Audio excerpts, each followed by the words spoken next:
مرتضی بھٹو کی بیٹی فاطمہ بھٹو نے پیپلز پارٹی زرداریوں کی سیاست کو چیلنج کرنے کا بالآخر فیصلہ کر لیا۔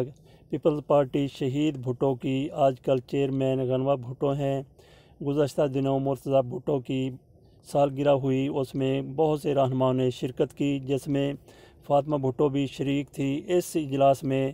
اس میٹنگ میں فیصلہ کیا گیا کہ غنوہ بھٹو کی جگہ فاطمہ بھٹو کو لایا جائے گا، اور فاطمہ بھٹو کی طرف سے کہا گیا کہ وہ اپنے شہید بابا مرتضی بھٹو کے ادھورے مشن کو پورا کرنے کی جدوجہد کریں گی۔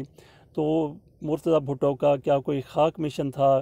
لیکن سب سے خطرہ اگر فاطمہ بھٹو سیاست میں آتی ہیں، متحرک ہوتی ہیں، فعال ہوتی ہیں، تو سب سے زیادہ زرداریوں کی سیاست کو ہوگا، کیونکہ انہوں نے ایک شب خون مارا ہوا ہے، ایک قبضہ کیا ہوا ہے۔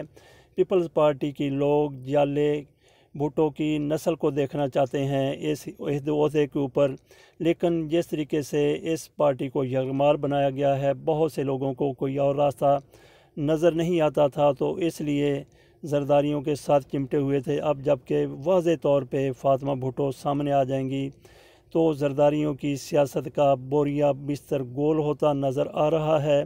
فاطمہ بھٹو کے آنے سے پیپلز پارٹی میں، جس نام سے بھی پیپلز پارٹی ہوگی، ایک نئی جان پڑتی ہوئی دکھائی دے رہی ہے۔ زرداریوں کو اب تک چیلنج کرنے کے لیے کوئی موجود نہیں تھا، اب فاطمہ بھٹو کی طرف سے ایک بڑی شخصیت چیلنج کرتے ہوئے نظر آ رہی ہے۔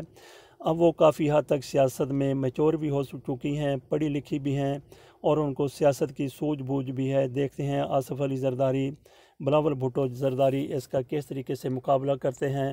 مقابلہ تو خیر وہ پہلے بھی بڑے بڑے سیاستدانوں کا، ججوں کا کرتے رہے ہیں، کس طریقے سے کرتے رہے ہیں، انہیں دنیا سے اٹھا کے اگلے جہان پہنچانے کا۔ اب دیکھیے فاطمہ بھٹو وہ کس طریقے سے ان کے شر سے محفوظ رہتی ہیں، اور اپنی سیاست سے ان کو کس طریقے سے دھول چٹاتی ہیں۔